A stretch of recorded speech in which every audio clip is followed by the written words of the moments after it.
Baik, kali ini saya akan menjelaskan mengenai pengenalan GNSS atau Global Navigation Satellite System.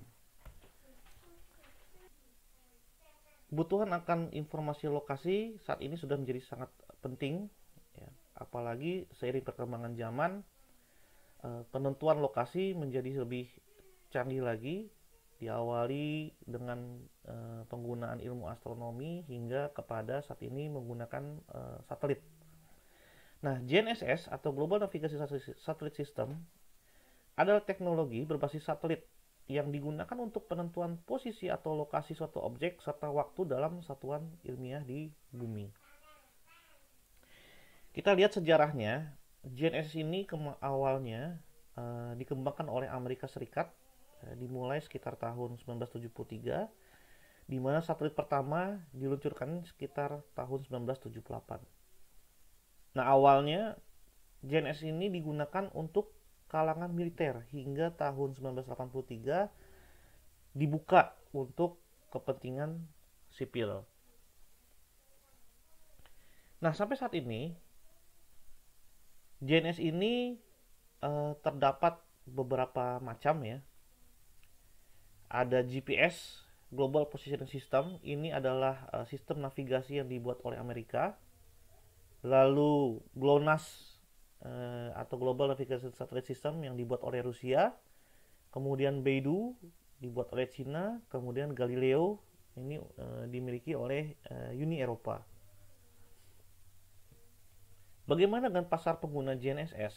Jadi pengguna GNSS ini paling banyak yaitu untuk sistem transportasi, baik sistem transportasi udara, laut maupun darat, ya, sekitar 50%. Kemudian di posisi kedua, ya, dengan 4,4%, ini aplikasinya untuk location based services, ya, atau layanan berbasis lokasi. Nah, sedangkan di posisi ketiga dengan 2,6%, ini didukung oleh aplikasinya untuk survei dan pemetaan. Nah, ini adalah aplikasi-aplikasi GPS yang ada di sekitar kita. Sebagaimana diketahui bahwa informasi lokasi menjadi sangat penting di kehidupan sehari-hari kita.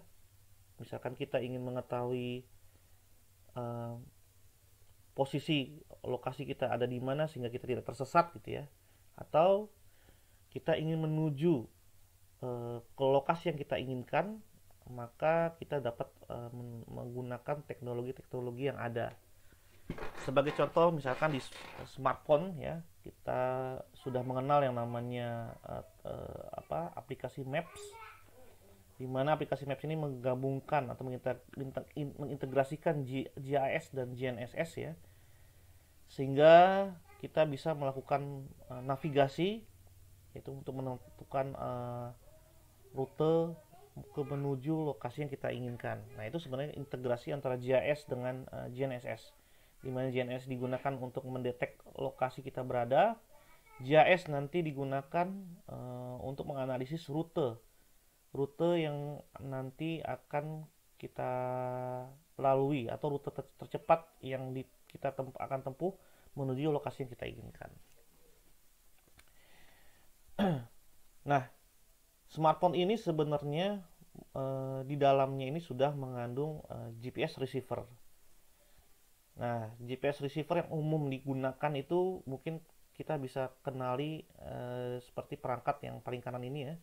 Ini ada GPS receiver, di mana GPS receiver ini adalah alat yang digunakan untuk menerima signal dari satelit-satelit GNSS, ya, sehingga kita dapat mengetahui posisi lokasi kita. Nah, sebenarnya teknologi GPS receiver ini sudah ada atau disematkan di dalam smartphone kita ini. Sehingga dengan teknologi GPS receiver yang ada di smartphone kita ini, kita bisa gunakan untuk proses navigasi maupun proses marking atau penentuan lokasi. Seperti itu. Ini adalah komponen-komponen segmen yang ada pada GPS. Ada 3, yaitu pertama adalah komponen angkasa, di mana ini diisi oleh berbagai macam satelit ya. Lalu ada komponen kontrol stasiun bumi. Ini fungsinya lebih kepada mengatur pergerakan satelit dan orbitnya supaya tidak saling bentrok. Kemudian di sisi ketiga itu adalah user atau pengguna si GNS itu sendiri. Di segmen angkasa seperti sudah dijelaskan, ini nantinya akan berisi banyak satelit. Sebagai informasi, untuk konstelasi orbit GPS itu sendiri ini terdiri dari 30 satelit. Belum lagi ada GLONASS ya dengan jumlah 24 satelit, di mana 17-nya aktif, sisanya dimatikan. Kemudian untuk Galileo itu sudah ada 30 satelit sendiri, di mana 27 aktif dan 3-nya adalah backup. Nah, sedangkan Cina dengan Beidou-nya itu mempunyai 30 satelit. Seluruh satelit ini mengorbit bumi ya, tentu dengan orbit yang sudah diatur sedemikian rupa sehingga tidak akan saling bertabrakan.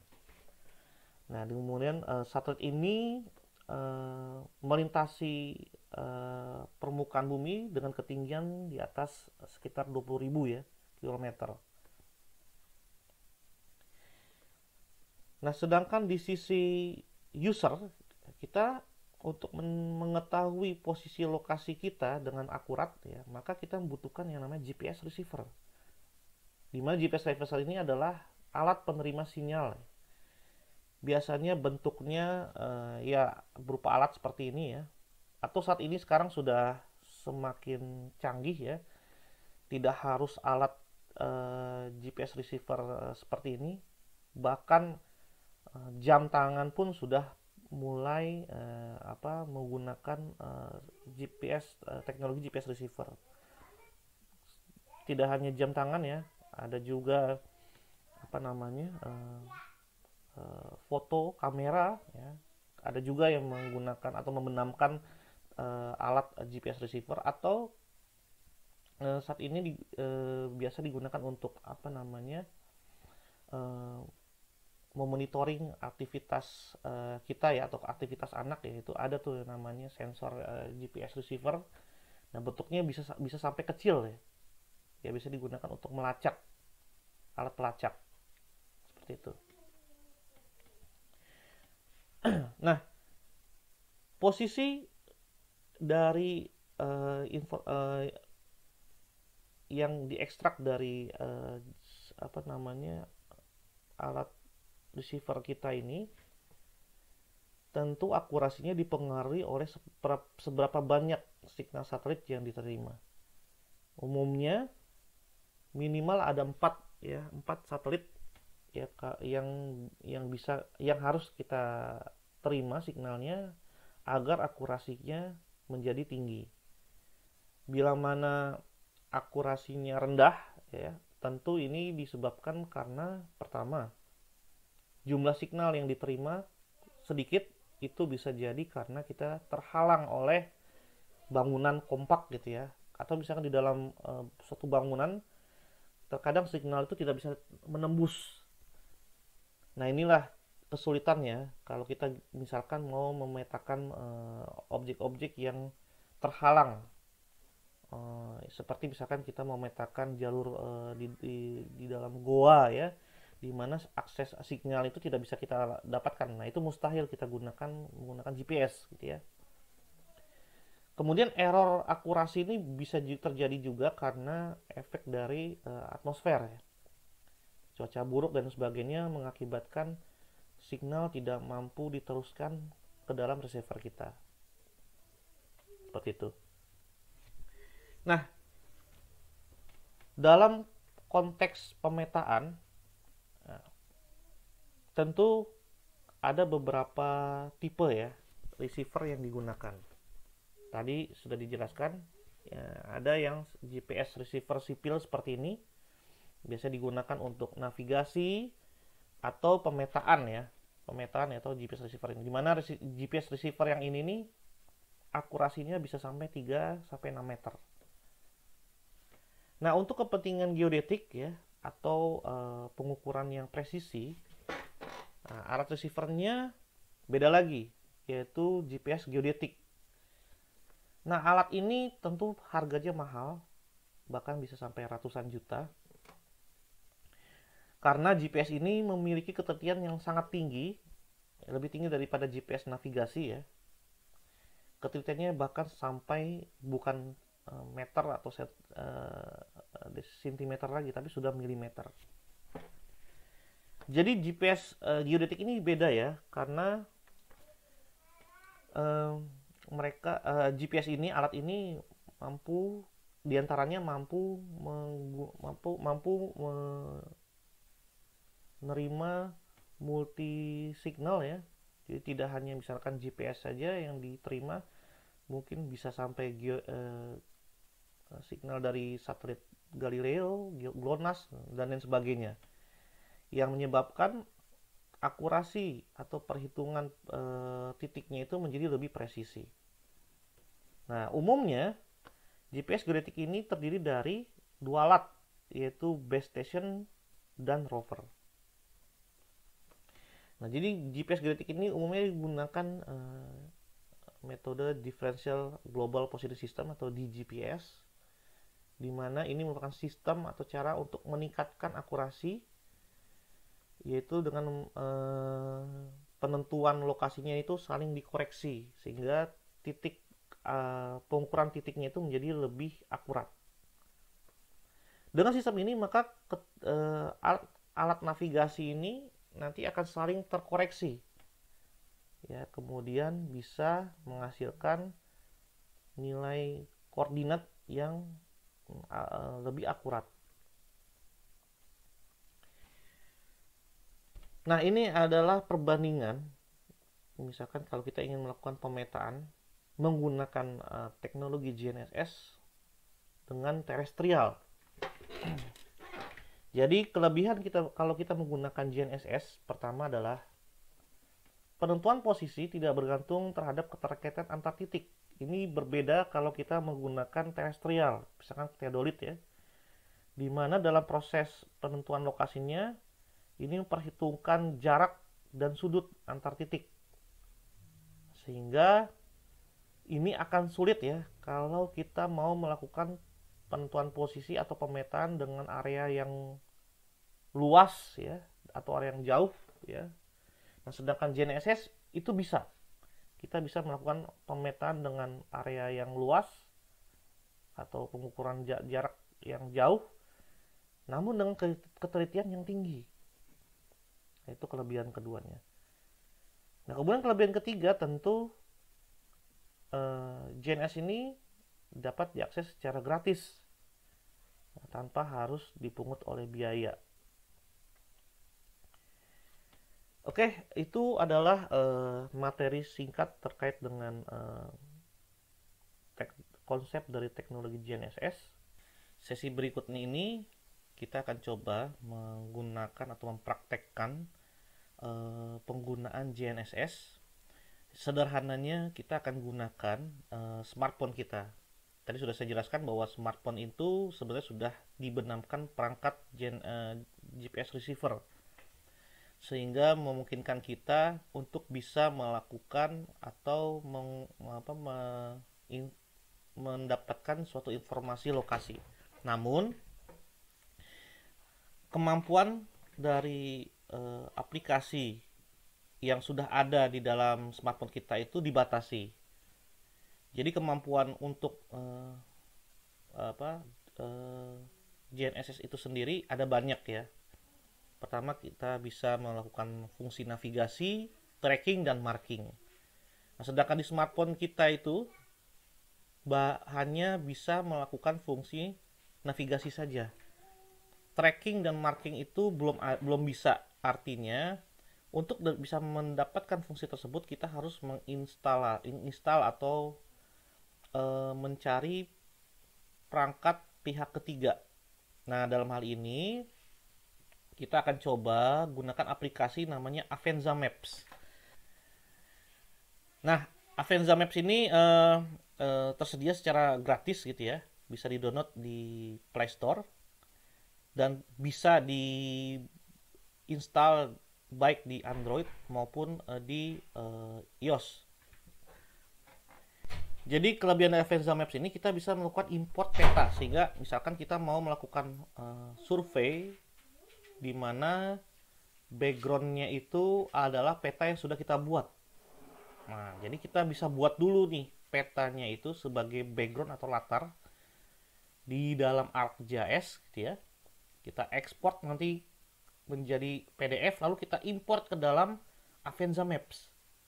Sehingga nanti kita bisa melakukan misalkan navigasi, marking maupun tracking dengan latar belakang atau background dari peta kita sendiri. Oleh karena itu, sekarang kita coba buka ArcMap-nya. Kita coba desain latar belakangnya atau peta backgroundnya. Nah, di sini saya coba menggunakan peta citra dari Google Layer ya. Nah,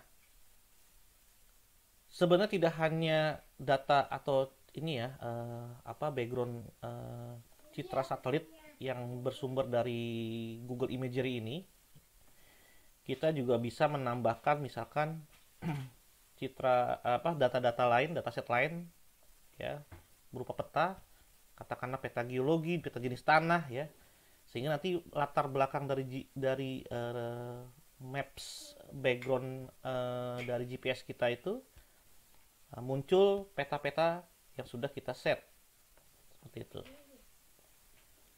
Oke, jadi ini saya coba zoom, tentu sesuai dengan lokasi survei yang mau kita lakukan. Jadi siapkan peta kerjanya.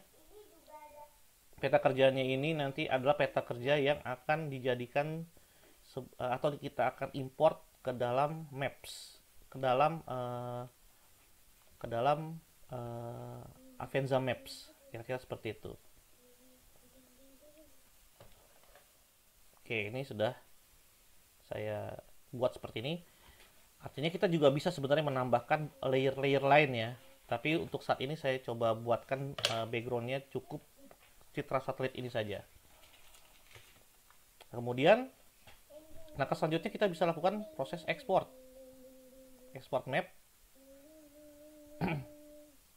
Nah, ini bentuknya dalam bentuk PDF. Kita simpan misalkan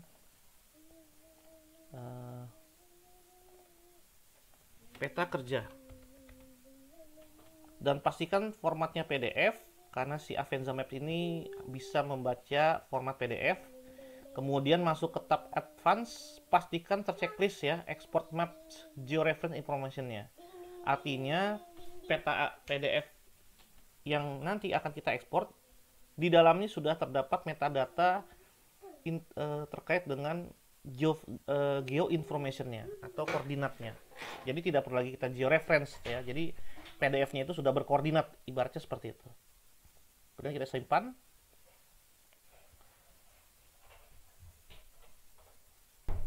Selanjutnya kita bisa mengimport PDF tadi ke dalam Avanza Maps.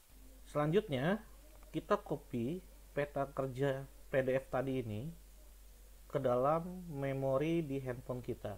Nah, ini sudah saya copy. Ini adalah tampilan dari handphone.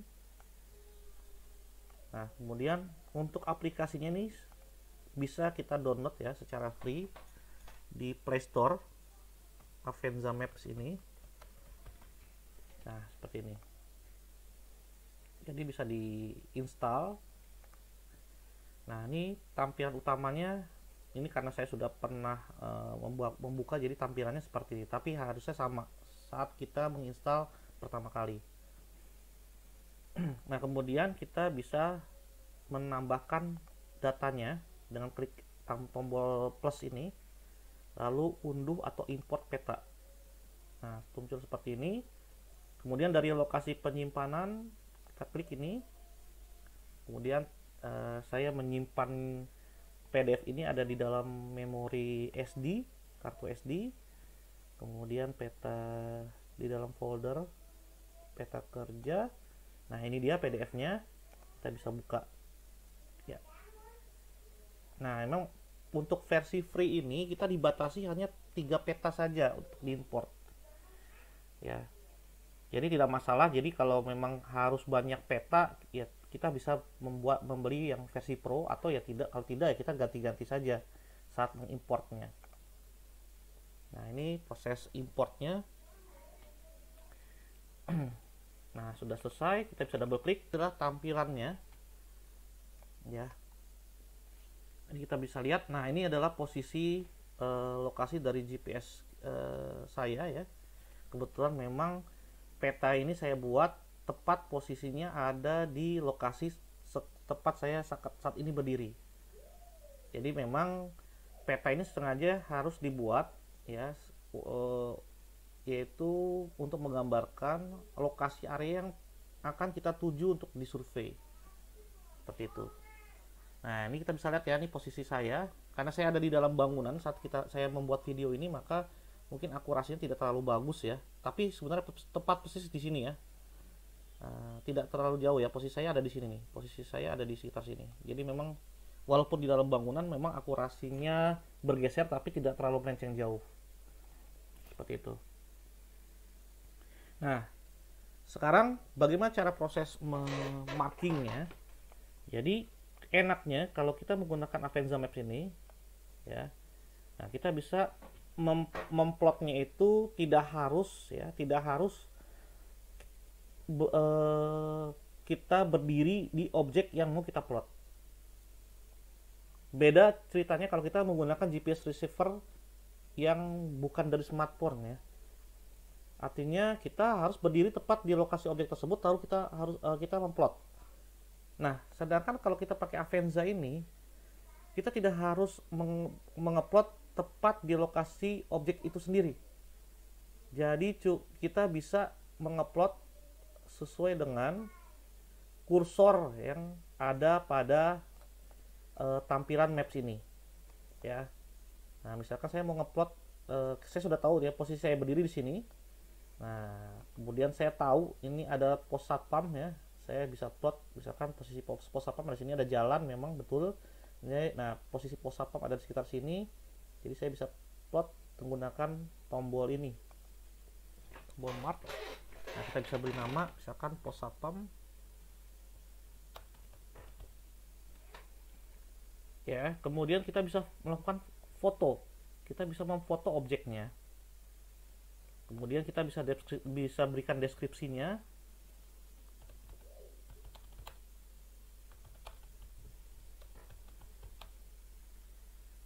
Seperti itu. Nah, kemudian kita bisa save. Nah, ini sudah terplot. Inilah kelebihannya. Kalau kita menggunakan GPS receiver yang bukan dari smartphone, ya kita harus berdiri tepat di pos satpamnya itu, lalu memarking atau memplot posisinya. Nah, sedangkan pakai Avenza ini kita tidak perlu lakukan hal seperti itu. Ya. Nah, kemudian, nah ini kita lihat ya, ini berubah-berubah posisinya. Ini karena kuantitas signal yang didapat ini fluktuatif nih di handphone saya, sehingga posisi saya itu jadi berubah-berubah. Oke. Selanjutnya kita bisa marking lagi, misalkan ada pohon di sini. Nah, saya bisa marking pohon di sini. Ya, misalkan di sini kita bisa beri nama objeknya. Kemudian bisa difoto gitu ya. Nah, kita bisa mengimport foto ya. Jadi bisa juga. Jadi kalau di foto nanti fotonya akan tersimpan. Kemudian, nah deskripsi misalkan ini pohon jambu tinggi 3 meter. Ya, jadi kita bisa memberikan deskripsinya. Nah, sudah terplot. Jadi kalau kita klik, nah dia ada informasinya. Nah, ya seperti itu.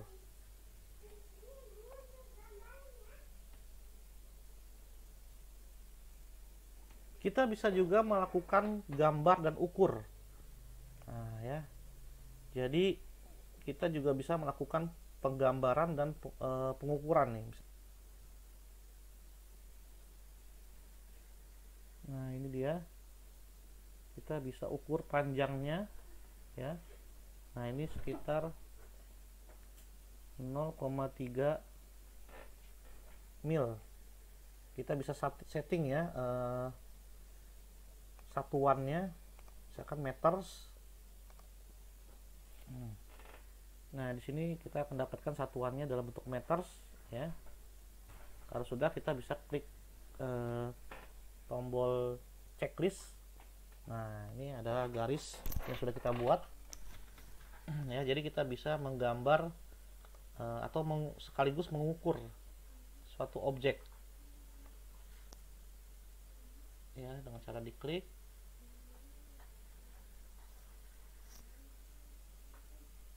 Nah, seperti ini.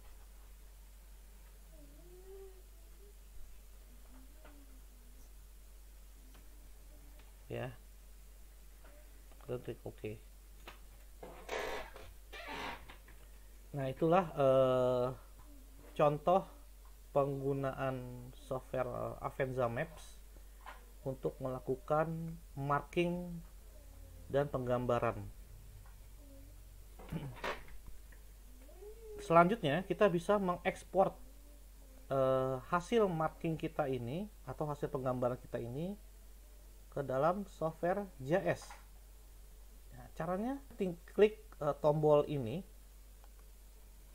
kemudian klik tombol ini lagi, kemudian ekspor lapisan. Nah, kita bisa mengekspor dalam format KML, CSV, JPX, ya. Sedangkan kalau kita sudah versi Pro, ini bisa sekaligus dalam format SHP. Nah, di sini saya coba pakai KML saja. Kemudian ini fiturnya semua, ya, kita pilih. Kemudian kita langsung ekspor. Nah, kemudian hasilnya kita bisa kirim, ya, melalui WhatsApp ataupun melalui Google Mail, seperti itu. Dan hasil nanti bisa kita buka di dalam software ArcMap. Oke, itulah proses penggunaan aplikasi Avenza Maps. Semoga bisa bermanfaat buat rekan-rekan sekalian. Terima kasih. Assalamualaikum warahmatullahi wabarakatuh.